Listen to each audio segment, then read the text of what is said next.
स्वागत है दोस्तों मांगा मेलोडी हब पर। ये वीडियो मैं बहुत दिन पहले ही डाल देता था मगर मेरा लैपटॉप खराब हो चुका है इसलिए अभी डाल रहा हूँ। और हाँ, ये मेरा लैपटॉप नहीं है, मेरा लैपटॉप अब तक खराब है, उसे बनाने में थोड़ा ज्यादा खर्चा है। तो जब तक ये लैपटॉप है तब तक इसी से काम चलाते हैं, बाद में तो उसे बनाना ही होगा जब मेरे पास मनी भाई आ जाएंगे तब। तो चलो इसी के साथ शुरू करते हैं revenge of the iron blooded sword horn season 2 chapter 117।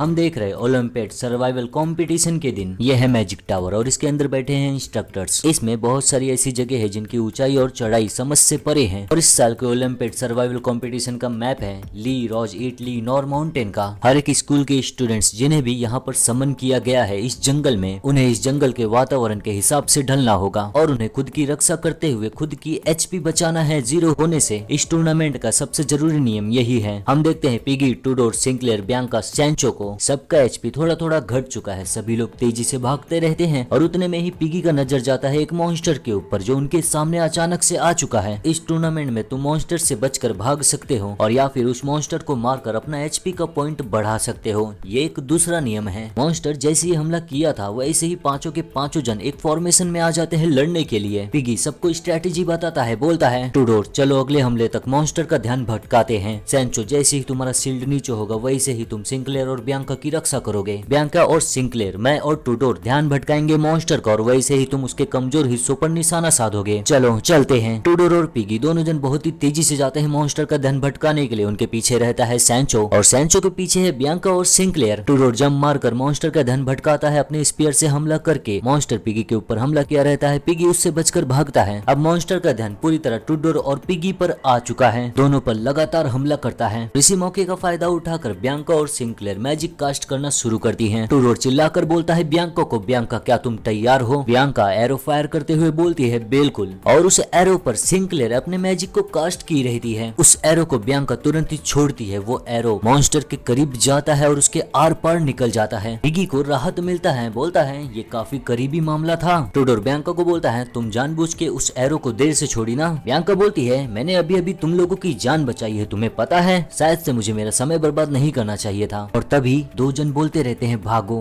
भागो। बियांका का ध्यान जाता है हाँ सैंचो और सिंक्लेयर को देखते हैं। दोनों जन बोलते हैं टूडोर और पिगी भागो वहाँ से। पूरी तरह घबरा चुके रहते हैं। पिगी टूडोर को कुछ भी समझता नहीं। दोनों जन बोलते हैं क्या, और उनके पीछे से एक बहुत बड़ा हमला आता रहता है और वो हमला किसी और स्कूल के स्टूडेंट ने किया है। हंसते हुए बोलता है लगता है ये कॉलोसियो के कीड़े हैं जो सोचते हैं वो मैजिक टावर से ज्यादा हाई रैंकर हैं। नियम तीसरा, तुम पॉइंट्स इकट्ठा कर सकते हो दूसरे लोगों को भी शिकार बनाकर। अब हम दूसरी जगह देखते हैं जहाँ पर ग्रेनुली है और उसका HP 77 है। काफी परेशान हो चुका रहता है। वो यही सोचता रहता है मेरा स्टैमिना पहले से ही कम हो रहा है इस फॉरेस्ट में घूमते हुए। क्या ये डेंस फॉरेस्ट हकीकत में भी है? और आखिर में वो लोग कहाँ पर हैं? ग्रेनुली को याद आता है वेकिर तो कुछ बोला नहीं रहता। तीनों ट्रिपलेट्स बोले रहते हैं अपनी पूरी कोशिश करना, करते रहना। यही सब सोचकर चिढ़ते रहता है। ये लोग बिना किसी डर के फॉरेस्ट में आ गए। क्या वो लोग लॉबी में टेलीपोर्ट हो गए क्योंकि वो एलिमिनेट हो गए? वो पागल लोग, मैं उन्हें बताया ही नहीं होता अगर मैं सतर्क होता तो। तभी ग्रेनुली को खाने का महक आता है, चिल्लाने लगता है खाना, ये खाने का महक है। सोचता है इस बड़े से जंगल में खाने का महक फैलाना, सीधा बोलना ये है कि आओ मुझे और पकड़ लो। तेजी से उस महक की तरफ भागता है यही सोचते हुए मैं उन्हें अपने पॉइजन से पैरालाइज कर दूंगा और उनका खाना चुरा लूंगा। तेजी से महक का पीछा करता रहता है। उसे सामने आग दिखता है और उसका जमीन पे ध्यान नहीं रहता। तभी उसका पैर एक रस्सी पर पड़ जाता है और वो एक जाल रहता है। ग्रेनुली के पैर को पकड़ लेता है और उल्टा लटका देता है उसको, जो उसे चिल्लाता है क्या है ये, कौन ये जाल बिछाया है, उतारो मुझे नीचे। तभी ग्रेनुली को उल्टा देख वेकिर बोलता है तुम यहाँ पर क्या कर रहे हो? ग्रेनुली का नजर जाता है हाँ तो ये तुम लोग हो। हम देखते हैं वेकिर को। वेकिर का HP अभी तक 100 है, ट्रिपलेट्स के 95 के ऊपर ही है। और इन चारों को देखकर ग्रेनुली सोचता है ये कितना शर्मनाक है। ट्रिपलेट्स उसे ऐसे ही देखते रहते खड़े होकर। इसके कुछ समय के बाद हम देखते हैं ग्रेनुली को उतार लिया जाता है। वेकिर के बगल में बैठा रहता है। ट्रिपलेट्स उसे ही देखते रहते हैं मगर कुछ भी बोलते नहीं। तभी ग्रेनुली बोलता है तुम लोगों ने इधर रहने का और खाने का का व्यवस्था कर लिया। हाइबर्ग बोलता है वेकिर नहीं, मेरा मतलब इस कॉमनर ने किया ये सब। मिडल ब्रो और लो ब्रो भी यही बोलते हैं इसने ही किया। ग्रेनुली चौंक जाता है, इस कॉमनर ने ये सब कुछ किया? मुझसे झूठ मत बोलो, ऐसा नीच इंसान ऐसे कैसे कर सकता है? ये शब्द सुनकर ट्रिपलेट्स घूर कर देखने लगते हैं गुस्से से। ग्रेनुली पूरी तरह डर कर बोलता है रुको, मैं बस पूछ रहा था कैसे। सोचता है क्यों मैं कोई ऐसा जो 7th ग्रेड फैमिलीज में से आता है, मुझ जैसे को इस कॉमनर के बगल में क्यों चुपचाप चलने की जरूरत है, और ये बैस्करविल के कमीने इसकी क्यों रक्षा कर रहे हैं? खाने के महक से ग्रेनुली के पेट से आवाज आ जाता है। चारों जन का ध्यान जाता है। ट्रिपलेट्स को ये देखकर हंसी आ जाता है। ग्रेनुली सोचता है सह ये इतना शर्मनाक है कि मुझे मरने का दिल कर रहा है। फिर वेकिर ग्रेनुली को खाना देते हुए बोलता है हम लोग खाना बना रहे हैं मॉन्स्टर को पकड़ने के लिए, लेकिन तुम इसे खा सकते हो, हम लोगों ने पहले ही खा लिया। ग्रेनुली के मुंह से पानी आते रहता है। क्या तुम ये मुझे दे रहे हो? क्यों?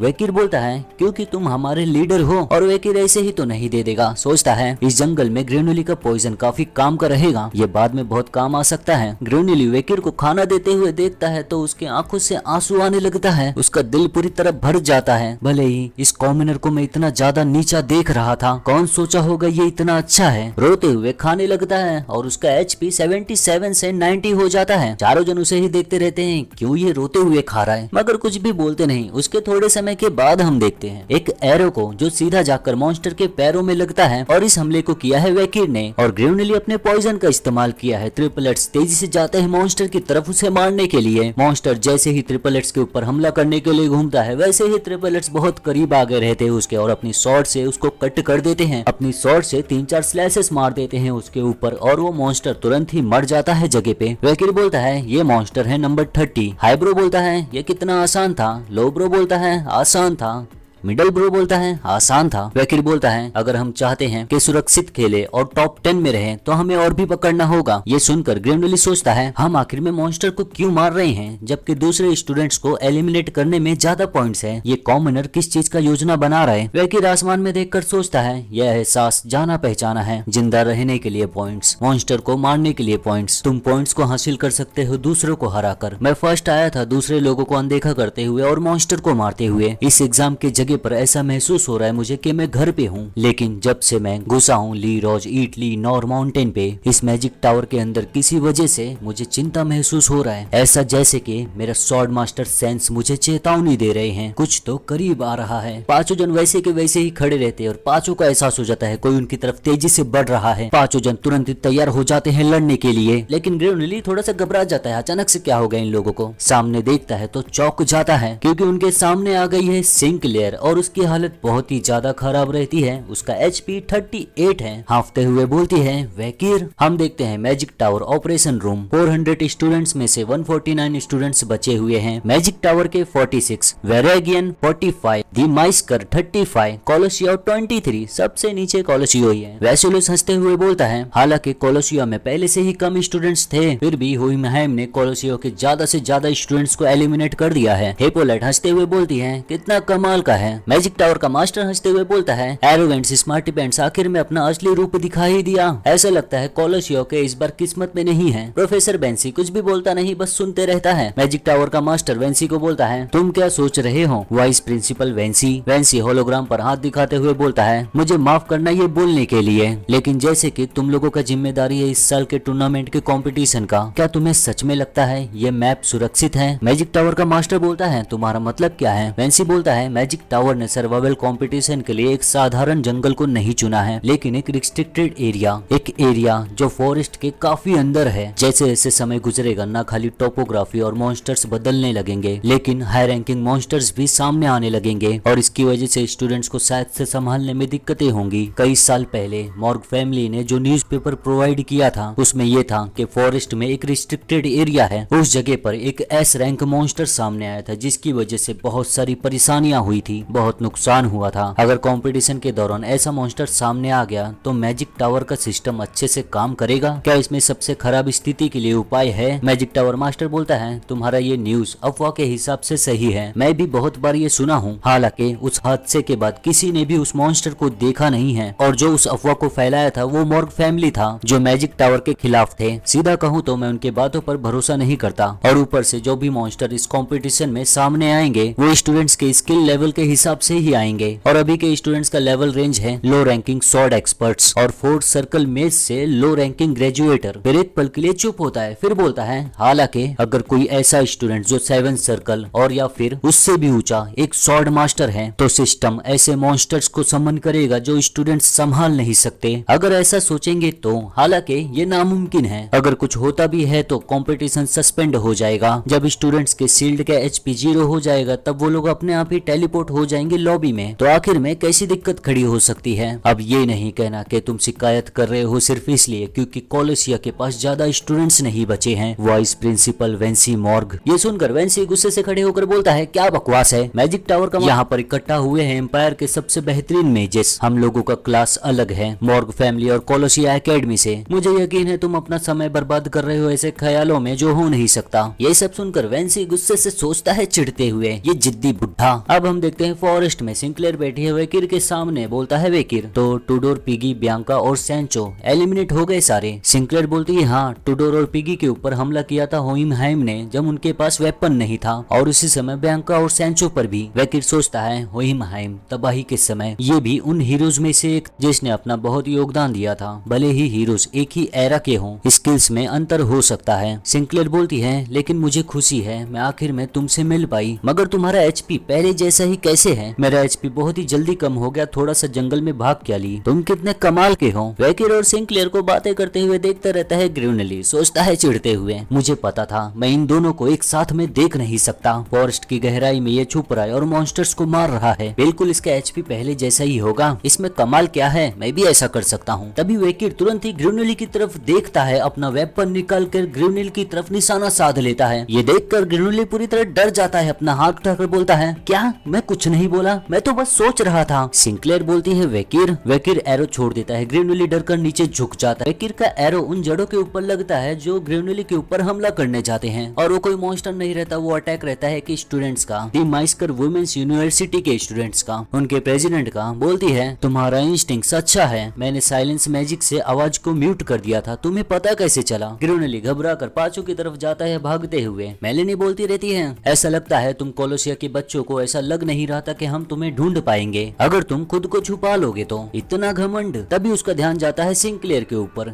एक मिनट, तुम सिंक्लेयर हो ना? सिंक्लेयर सुनती है। मेलेनी के जो साथी रहती हैं वो बोलती हैं क्या तुम इसे जानती हो? दूसरी वाली बोलती है ये चली गई कोलोसियो में जबकि ये दिमाइस्कर में फर्स्ट आई थी, काफी प्रसिद्ध है गद्दार के तौर पे। पहली वाली बोलती है रुक जाओ, तुम प्रेसिडेंट के सामने ऐसे कैसे बोल सकती हो? दूसरी वाली ये सुनकर बोलती है ओह माफ करना। ये सब सुनकर मेलेनी बोलती है तू व्हाइट बाल, तू अपना घमंड दिखाते हुए दिमाइस्कर छोड़कर कोलोसियो में चली गई। अब ये नहीं कहना कि तेरे कोलोसियो में जाने का कारण ये है किसी को डेट करना, ऐसी सब चीजों के लिए तू गई है। कोलोसियो में तो कोई हैंडसम भी नहीं है। तभी इसका नजर जाता है वेकिर के चेहरे पर। वेकिर का चेहरा देखकर मेलेनी का मुंह पूरी तरह लाल हो जाता है। ये क्यों मेरी तरफ देख रहा है? इसका चेहरा ऐसे कैसे हो सकता है? क्यूट, सेक्सी और हैंडसम सब एक जैसा, ये बिल्कुल मेरे लिए है। मेलेनी के मुंह से पानी आ जाता है वेकिर को देखकर। मेलेनी के साथ जो आई रहती है मेलेनी को देखकर बोलती है प्रेसिडेंट। तभी सिंक्लेयर वेकिर के मुंह की तरफ अपना हाथ करके बोलती है मेलेनी को तुम वेकिर को इस तरह से देख नहीं सकती मैम। और सिंक्लेयर के मुंह से मैम सुनकर बहुत ही ज्यादा गुस्सा हो जाती है मेलेनी। उसके वॉन्ड से मैजिक निकलते रहता है। बोलती है गुस्से से मैम क्या तूने मुझे अभी अभी कहा मैम? तू घमंडी कमीनी, मैं तुझे जान से मारने वाली हूँ। तुरंत ही अपनी मैजिक का इस्तेमाल करती है। जमीन से बहुत सारी जड़ें निकलती हैं जो जाती है हमला करने के लिए सीधा सिंक्लेयर के ऊपर। इसी दौरान हम देखते हैं दूसरी जगह जहाँ पर धमाके होते रहते हैं और ये हमला करता रहता है एरोगेंट स्मार्टी पैंट्स। ये हमला कर रहा है डॉलर्स के ऊपर। बोलता है भागना बंद करो, बस हार भी मान जाओ। एक हीलर लड़ते हुए अकेला क्या कर सकता है आखिर में? डॉलर्स को हम देखते हैं बहुत ही मुश्किल से डिफेंस करती रहती है होइमहाइम के अटैक से। इसका एचपी है 55। धीरे धीरे पीछे ढकेली जाती है और उसी दौरान जमीन के अंदर से उसके पीछे लावा निकलता है। तुरंत ही पीछे देखती है तो जमीन से लावा निकलकर चारों तरफ उसके आग लग जाता है। होइमहाइम बोलता है अब तुम्हारे पास भागने के लिए कोई जगह नहीं है सेंटेस्ट। अगर मैं तुम्हें एलिमिनेट कर दूं तो कोलोसिया के बाकी लोगों को एलिमिनेट करना कोई बड़ी बात नहीं है। डॉलर्स की हालत बहुत ही ज्यादा खराब हो जाती है। सोचती है मैं यहाँ पर एलिमिनेट नहीं हो सकती और तभी अचानक से होइमहाइम पर हमला करने आ जाता है जुरासिक और बेकीरागा। दोनों जन का ध्यान उस पे जाता है। बेकीरागा का एचपी है 87। हंसते हुए अटैक करता है। इतना अभिमानी मत बन होइमहाइम। बेकीरागा के हमले से बचने के लिए होइमहाइम अपना वॉन्ड आगे करता है और बेकीरागा के अटैक को ब्लॉक कर लेता है। मगर मगर इसे काफी मुश्किल होता है क्योंकि ये है एक मेज। बोलता है इस लेवल का कंसंट्रेशन माना, क्या तुम एक ग्रेजुएटर हो? बैकीरागा हंसते हुए बोलता है अच्छा तो तुम एक फोर्थ सर्कल मेज हो। ऐसा हो ही नहीं सकता, मैं पीछे रह जाऊं। उस अटैक में और भी ज्यादा ताकत लगा देता है होइमहाइम को पीछे ढकेलने के लिए। वही दूसरी तरफ मेलेनी अपने मैजिक से अटैक कर दी रहती है। ट्रिपल एट्स उन सभी जड़ों को काटते रहते हैं अपनी स्वॉर्ड से। वैकिर एरो मारते रहता है, तभी उसे याद आता है ये मैजिक उसी की तरह है, मॉर्ग ट्रिपल एट्स फ्लावर की तरह जो वो इस्तेमाल करती थी। हालांकि ये बना है 3 अलग मैजिक से। इसमें हाई लेवल का कंसंट्रेशन चाहिए। मुझे यकीन नहीं हो रहा ये इतना अच्छे से इस्तेमाल कर सकती है। भले ये इस समय भावनात्मक, तभी उसे खतरनाक एनर्जी का एहसास होता है और इस एनर्जी को वो पहले से पहचानता है। चौंक जाता है पूरी तरह, पीछे मुड़कर देखता है अपने ये खतरनाक सी एनर्जी। जहाँ पर बैकीरागा, होइमहाइम और डॉलर्स रहते हैं वहाँ की जमीन हिलने लगती है, जमीन में दरार आ जाती है। तीनों जन घबरा जाते हैं। होइमहाइम बोलता है एक भूकंप। बैकीरागा बोलता है मैंने तो ऐसा कुछ नहीं सुना कि जंगल में भूकंप आएगा। और तभी जमीन से कुछ बड़ा सा निकलता है। डॉलर्स देखती है ऊपर की तरफ, पूरी तरह चौंक जाती है। खाली डॉलर्स नहीं, उसके साथ जो 2 जन रहते हैं वो भी पूरी तरह दंग हो जाते हैं। ये कौन सा मॉन्स्टर है? वैकिर और सिंक्लेयर खड़े होकर ऊपर देखते रहते हैं और एक बहुत बड़ा सा मॉन्स्टर सामने आ चुका है। वैकिर पहचान जाता है देखकर ही। दी मैडम 8 लेग्स निकलते ही चिल्लाती है जोर से। और ये चैप्टर यहीं पर खत्म होता है। वैसे काफी लोग पहले ही समझ गए होंगे कि द मैडम 8 लेग्स ही निकल सकती है, जैसे कि मुझे पहले से ही लग गया था कि ये होने ही वाला है। अब देखते हैं वैकिर इसे कैसे हराता है, क्योंकि वैकिर के पास है इस समय बेबी मैडम 8 लेग्स और ये हमें पता चलेगा मंडे को। तो इंतजार